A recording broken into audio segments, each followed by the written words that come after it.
जय हिंद। हम आज देखते हैं इन्वायरमेंट का एक टॉपिक या कहें ज्योग्राफी का एक टॉपिक जो है विश्व के प्राकृतिक और जलवायु प्रदेश। विश्व के प्राकृतिक जलवायु प्रदेश में पहला जलवायु प्रदेश है जो कहा जाए तो विश्व का सबसे दुष्कर जलवायु प्रदेश है, जहाँ पे रहना काफ़ी मुश्किल है या फिर कहें तो मानव निवास बहुत कम है। एक ऐसा जलवायु प्रदेश है जो कि काफ़ी कठिनाइयों से भरा हुआ जलवायु प्रदेश है। तो ऐसा कठिनाई वाला जलवायु प्रदेश को देखते हैं जहाँ पे आलस की भूमि है, समस्याओं की भूमि है। तो समस्याएं क्यों हैं यहाँ पे, इतना आलस क्यों आता है यहाँ पे, और कम से कम मानव निवास क्यों है यहाँ पे। एक कविता है, एक पोयम सुनाता हूँ। स्वदेश गौरव नाम की कविता है और इनमें इनका कविता इन्हें कहा गया है। विश्वत रेखा का वासी, विश्वत रेखा का वासी जो जीता है निज हाँफ हाँफ कर। अनुराग अलौकिक, विश्वत रेखा का वासी जो जीता है निज हाँफ हाँफ कर, रखता है अनुराग अलौकिक। वह भी अपनी मातृभूमि पर ध्रुववासी जो हिम्मे तम में जी लेता है कांप कांप कर। वह भी अपनी मातृभूमि पर कर देता है प्राण न्यौछावर। तो पृथ्वी पर दो ऐसे क्षेत्र हैं जहाँ पे मानव निवास ना के बराबर है और जहाँ पे जीवन जीना सबसे कष्टदायक है। एक विश्वत रेखा और एक ध्रुव। ठीक, इसी ने कवि ने कहा इसीलिए कि विश्वत रेखा का वासी जो जीता है निज हाँफ हाँफ कर, यानी लगातार वहाँ पे हाँफता रहता है। क्यों हाँफता है? क्योंकि वहाँ जीवन जीना कठिन है। कठिन क्यों है वही हम यहाँ पे देखने जा रहे हैं यहाँ पे कि इतना दुष्कर जीवन जीना क्यों है उस क्षेत्र पे। ठीक, तो हम देखते हैं आज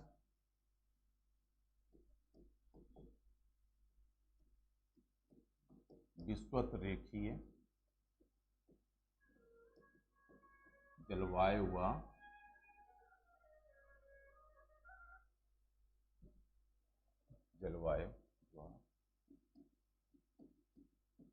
प्राकृतिक प्रदेश।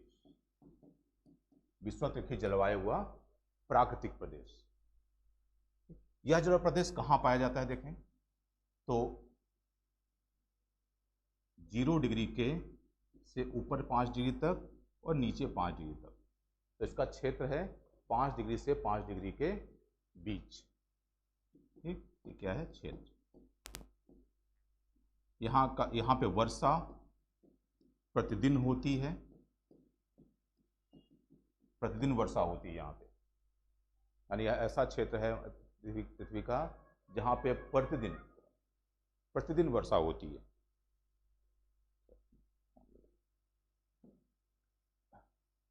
प्रतिदिन वर्षा होती है, यानी यहाँ पे देखें तो लगभग दोपहर के 2 बजे तक तेज धूप पड़ती है, मौसम साफ रहता है। लेकिन 2 बजे तक जो तेज धूप पड़ रही होती है उसके कारण वाष्पोत्सर्जन की क्रिया होती है, तेज वाष्पीकरण होता है और वह वाष्पीकरण कारण से आर्द्रता भर जाती है और लगभग 2 बजे के बाद यहाँ बादल घिरने शुरू हो जाते हैं और तेज मूसलाधार बिजली के चमक और बादलों गरज के साथ तेज मूसलाधार वर्षा शुरू हो जाती है। तो प्रतिदिन तेज वर्षा होती है लगभग 2 बजे से लेकर 4 बजे तक। तो एक ऐसा क्षेत्र पृथ्वी का जहां प्रतिदिन वर्षा होती है। ठीक, तो यहाँ पे जब प्रतिदिन वर्षा होती है और तो आर्द्रता कितनी होगी? यहाँ पे लगभग 80% से अधिक आर्द्रता रहती है। हमेशा यहाँ पे 80% से अधिक आर्द्रता रहती है। तापमान देखें यहाँ का, अगर हम तापमान यहाँ पे हमेशा उच्च रहता है। हाई टेम्परेचर, हाई रेनफॉल और हाई ह्यूमिडिटी, तीनों चीज़ यहाँ पे हाई है। जब तीनों चीज़ हाई है तो यह पूरा क्षेत्र उमस वाला होगा, चिपचिपाहट मौसम और बहुत सारा उमस और पसीने से तरबतर, रोज बारिश, दिन भर कीचड़। तो जीवन जीना मुश्किल है। ठीक, तो क्षेत्र कहाँ है ये? 0 डिग्री पर, 5 से 5 डिग्री पर 0 में। ठीक, यहाँ वर्षा प्रतिदिन होती है, यानी विश्व की सर्वाधिक वर्षा प्रतिदिन, यानी यहाँ कहा जाए सर्वाधिक वर्षा। विश्व की सर्वाधिक औसत वर्षा होती है। ठीक, हालांकि सर्वाधिक वर्षा जो किसी एक जगह पे होती है वो हमारे भारत में चेरापूंजी मासेंद्रा में होती है। ठीक, लेकिन औसत सर्वाधिक वर्षा कहाँ पे है? 0 डिग्री पे। ठीक, यहाँ पे आर्द्रता 80% या उससे अधिक होता है। तापमान हमेशा यहाँ पे हाई होता है, तापमान हमेशा उच्च रहता है यहाँ पे। ठीक, इस कारण से जीवन जीना यहाँ दुष्कर होता है। तो हम यहाँ पे वनस्पतियाँ देखें अगर, इसके बाद वनस्पतियाँ देखें अगर, तो कौन कौन सी वनस्पतियाँ पाई जाएंगी, क्योंकि मौसम इस प्रकार का है यहाँ पे, तो वनस्पतियाँ कैसी होंगी यहाँ पे? तो यहाँ पे वनस्पतियों में सबसे पहले आता है वन, पूरा वन क्षेत्र है ये। ठीक, वन कैसे? घने वन, और वो भी सदाबहार, सदाबहार वन। अत्यधिक सघन वन और सदाबहार वन पाए जाते हैं। सदाबहार वन मीन्स होते हैं जहाँ पे पेड़ वृक्ष अपनी पत्तियाँ नहीं गिराते। ठीक, तो जो पत्तियाँ कुछ गिराते भी हैं तो अलग अलग टाइम पे गिराते हैं, तो हमेशा जो वन रहता है पत्तियों से भरा रहता है। अपने भारत उष्णकटिबंधीय क्षेत्र में आता है, और तो यहाँ पे वृक्ष गर्मी के टाइम पे पत्तियाँ गिरा देते हैं। जो शीत पटगन में जो क्षेत्र आते हैं वहाँ पे वृक्ष शीतकाल में पत्तियाँ गिरा देते हैं। तो वो दोनों कैसे हैं? पर्णपाती वन है। शीतकालीन पर्णपाती वन, उष्णकटिबंधीय पर्णपाती वन। लेकिन ये कैसे हैं? सदाबहार वन। वृक्ष पत्तियाँ अपनी शीतकाल में पत्तियाँ गिराते हैं वो शीत से बचने के लिए, ग्रीष्मकाल में जो पत्तियाँ गिराते हैं वो गर्मी से बचने के लिए, यानी पानी की बचत करने के लिए। यहाँ पानी की भरपूर मात्रा है, क्यों करेंगे, है ना? यहाँ के वृक्ष पत्तियाँ नहीं गिराते, सदाबहार वन होते हैं। ठीक, इन वनों को हम अंधकार वन भी कहते हैं। यहाँ के वनों को अंधकार वन कहा जाता है, क्योंकि वन इतने सघन होते हैं कि सूर्य की रोशनी पृथ्वी तक नहीं पहुँचती। लगभग सूर्य की रोशनी का 5% हिस्सा ही पृथ्वी तक पहुँच पाता है, बाकी नहीं पहुँचता। तो हमेशा वन के अंदर में अंधेरा रहता है और कीचड़ से भरा रहता है, तो आना जाना घुसना मुश्किल रहता है वनों से। ठीक, तो इसे हम अंधकार वन भी कहते हैं। ठीक, इन वनों की विशेषता अगर हम देखें कि वन किस प्रकार के हैं, एक पॉइंट से देखें वनों की विशेषता यहाँ की, तो यहाँ के वन लगभग डार्विन का सिद्धांत है जीवन का संघर्ष। अगर हम देखें कि जीवन जीने के लिए संघर्ष कैसा होता है, तो यहाँ के वनों पे दिखाई पड़ता है। यहाँ के वन 4 लेयर के होते हैं, 4 परतों के वन होते हैं। ठीक, यानी 4 प्रकार के अलग अलग वनस्पतियाँ पाई जाती हैं वृक्ष। सबसे पहला देखें अगर इसमें हम, तो सबसे लंबे,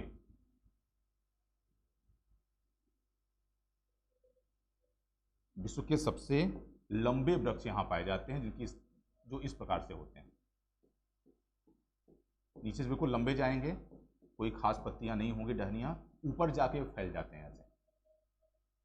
नीचे बिल्कुल लंबे जाएंगे, ऊपर जाके फैल जाएंगे। इनकी हाइट लगभग 80 मीटर तक हो, सॉरी इनकी हाइट 60 मीटर तक होती है।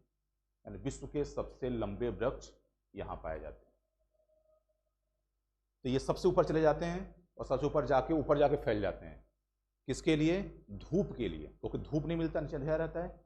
तो जिनको धूप चाहिए तो वो बहुत तेज भागते हैं ऊपर की ओर, और जाके ऊपर जाके फैल जाते हैं। जितना धूप है सब मैं ले लूँगा, वो किसी को नहीं मिलेगा। ठीक, ये कौन हो गए? हमारे समाज के जो राजा और राजा हुआ करते थे, उच्च वर्ग, जो कि सब कुछ हमारा है तो सब कुछ ले लेते हैं। दूसरा, इसके नीचे, इस वृक्ष के नीचे, अरे हमारे समाज में जो 4 वर्ग हैं, चारों वर्ग यहाँ दिखेंगे आपको। उसके नीचे दूसरे वृक्ष पाए जाते हैं जिनकी विशेषता झाड़ूनुमा है, ऐसे फैलते हैं। इन्हें कहा जाता है झाड़ूनुमा वृक्ष। क्वेश्चन आता है झाड़ूनुमा वृक्ष कहाँ पाए जाते हैं, तो वह विषुवत-रेखीय वनों में पाए जाते हैं। ठीक, विश्व के सबसे लंबे वृक्ष कहाँ पाए जाते हैं? विषुवत रेखा पे पाए जाते हैं। आपने देखा यूकेलिप्टस खूब लंबा होता है, यहीं का बना, यहीं का वृक्ष है यूकेलिप्टस। ठीक, तो झाड़ूनुमा वृक्ष। अब ये जाके नीचे से जाते हैं, ऊपर जाके फैलते हैं कि तुमसे जो भी थोड़ा बहुत बचा होगा, धूप बचा होगा, वो मैं खींच लूँगा, नीचे नहीं जाने दूंगा। ये 2 वर्ग हो गए ऊंचे वाले, है ना, उच्च वर्ग मध्यम वर्ग जो पूरे समाज का पूरा जो आर्थिक है वो सब शोषण कर लिया। पूरी धूप यहाँ पे आर्थिक मतलब क्या है, धूप, इसने पूरा धूप ले लिया, जो बचा खुचा इसने ले लिया। तो तीसरा बेचारा छोटा रह गया, उसको धूप ही नहीं मिली, पूरी पोषण ही नहीं मिला पूरा। तो तीसरे नंबर पे क्या आ जाता है यहाँ पे, वह है झाड़ियाँ। छोटी छोटी झाड़ियाँ यहाँ फैलती हैं, घास और झाड़ियाँ, इनको नहीं मिलता। ये बस 5% पे जिंदा हैं, कि थोड़ा बहुत धूप इधर से आएगी, 5% मिलेगी, उससे मैं काम चला लूँगा। ये समाज का सबसे निचला वर्ग हो जाता है, जो कि कैसे कैसे गरीबी में काम चला लेता है। ये 3 वर्ग। अब चौथा, उसको कुछ नहीं मिला। समाज में एक और वर्ग पाया जाता था, डाकू, चोर, लुटेरे। डाकू क्या बोलता था, ठीक है कमाओ तुम लोग, खाऊंगा तो मैं ही, है ना। डाकू क्या लूट लेता था, अमीरों को लूटता था। तो चौथा वर्ग डाकू इसमें आता है। कौन होगा इसमें चौथा वर्ग, हाँ बिल्कुल, चौथा वर्ग बेल, जो इन्हीं में लपटता था, लपटती है ऐसे अमरबेल, और इन्हीं के बहुत सारे बेल होती हैं जो वृक्षों क्या ही में ही फैलकर वृक्षों का ही रस सोखती हैं और उसी से अपना पोषण लेती हैं। तो ये बेल, अमरबेल, इनमें पूरा इनको सबको बांध रखा है, ऊपर तक चढ़ गई ऊपर तक, और इन्हीं के पोषण से अपना पोषण प्राप्त करते हैं। ये डाकू वर्ग हो गया।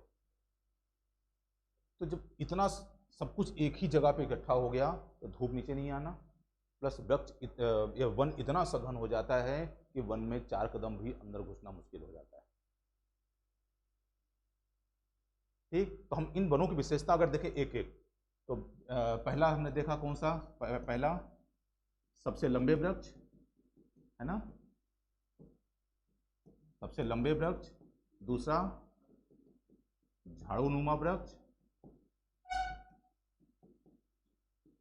तीसरा देखें इसमें हम सघन वन, सबसे सघन वन। चौथा देखें यहाँ पे तो डिफरेंट टाइप के वृक्ष हैं। देखो तो विश्व में सर्वाधिक विविधता वाले वन, विश्व में सर्वाधिक विविधता वाले वन, यानी डिफरेंट टाइप के वृक्ष में पाए जाते हैं। एक प्रकार का वृक्ष नहीं मिलता। जैसे अपने यहाँ पे बहुत सारे जंगल यहाँ पे देखो, अपने मध्य प्रदेश और आसपास क्षेत्रों में जंगल देखो, दूर तक सागौन ही सागौन दिखाई पड़ता है ना, दूर तक साल ही साल दिखाई पड़ता है। ऐसा नहीं है, यहाँ पे बहुत विभिन्न प्रकार की वैरायटियाँ पाई जाती हैं। उसमें से एक आध दो वृक्ष उपयोगी होते हैं, उन्हें निकालना काफ़ी कठिन हो जाता है। तो क्या हो गया, विविधता वाले वन।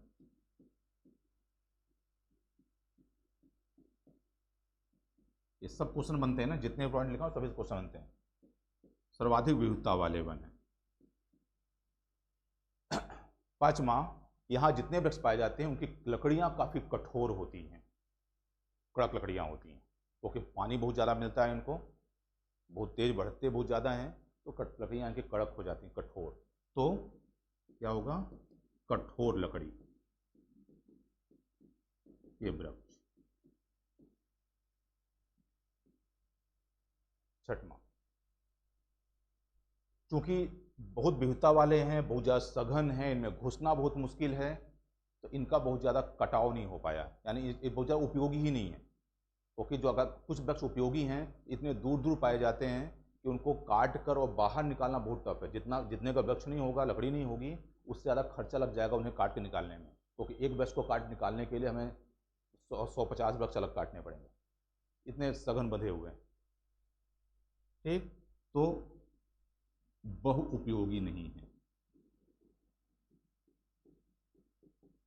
उपयोगी नहीं, बहुत ज़्यादा उपयोगी नहीं होते वृक्ष। हाँ, कुछ वृक्ष यहाँ पे कहा जाए, कुछ पेड़ पौधे यहाँ पे कुछ काम के होते हैं। जैसे रबड़, यहाँ जो पाए जाने वाले वृक्ष में हैं वह है रबड़, उपयोगी है ना। दूसरा एक पौधा होता है सिनकोना, इससे कुनेन दवाई बनाई जाती है जो मलेरिया के में यूज होती है।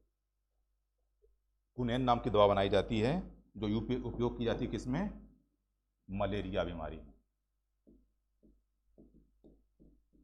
मलेरिया के लिए।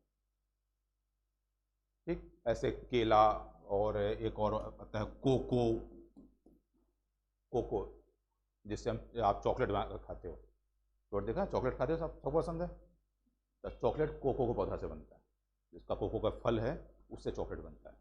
तो कोको आदि ऐसे कुछ वृक्ष हैं जो उपयोगी हैं, काम के हैं, बाकी मैक्सिमम वृक्ष उपयोगी नहीं है। ठीक, तो ये वृक्ष हो गए। क्योंकि ये क्षेत्र में 80% इससे अधिक आर्द्रता पाई जाती है, पर डे वर्षा होती है, इस कारण से यहाँ पे मानव निवास, ठीक, अगर हम मानव में आए और जीव जंतु में आए तो लगभग यहाँ मानव निवास ना के बराबर है। ठीक, जो पृथ्वी हमने पृथ्वी पे देखें अगर, तो जो हमारा अफ्रीका वाला पार्ट है, अफ्रीका का जो वन है वहाँ पे कुछ मानव पाए जाते हैं, इसका नाम है पिग्मी। पिग्मी नाम के कुछ मानव पाए जाते हैं जो वृक्षों में घर बना के रहते हैं। छोटे कद के निग्रोटो प्रजाति के लोग होते हैं जो वृक्षों में घर बना के रहते हैं, अपने शरीर पर मिट्टी का लेप लगाते हैं, जिससे वहाँ बहुत सारे जीव जंतु पाए जाते हैं, उनसे बचने के लिए लेप लगाते हैं, और कंदमूल, फल और शहद आदि इकट्ठा करके वहीं खाते पीते हैं, तो उससे जीवन यापन जीते हैं। हालांकि अधिक अब किसान होने लगे हैं, कुछ आसपास गांव किसानों से टच में आने लगे हैं, कुछ वस्त्र पहनना आदि सीख लिया उन्हें। ठीक, तो बस वहीं पिग्मी पाए जाते हैं। बाकी जो अमेजॉन फॉरेस्ट है,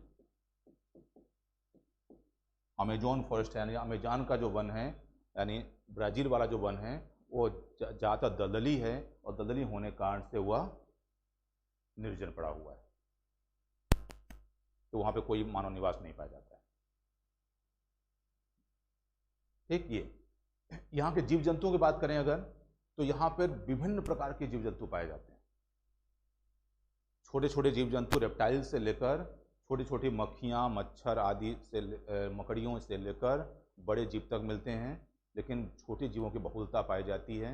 एक जीवन इसलिए भी यहाँ पर दुष्कर है क्योंकि आपने कभी डिस्कवरी और सब वनों वाला टीवी वीडियोज़ देखा होगा, उसमें जो वन दिखते हैं खूब सघन वाले, और कुछ हॉलीवुड की मूवीज़ दिखती हैं उसमें जहाँ भयंकर सघन वन है, बड़ी बड़ी मकड़ियाँ मिल रही हैं, वो यही वाले वन है।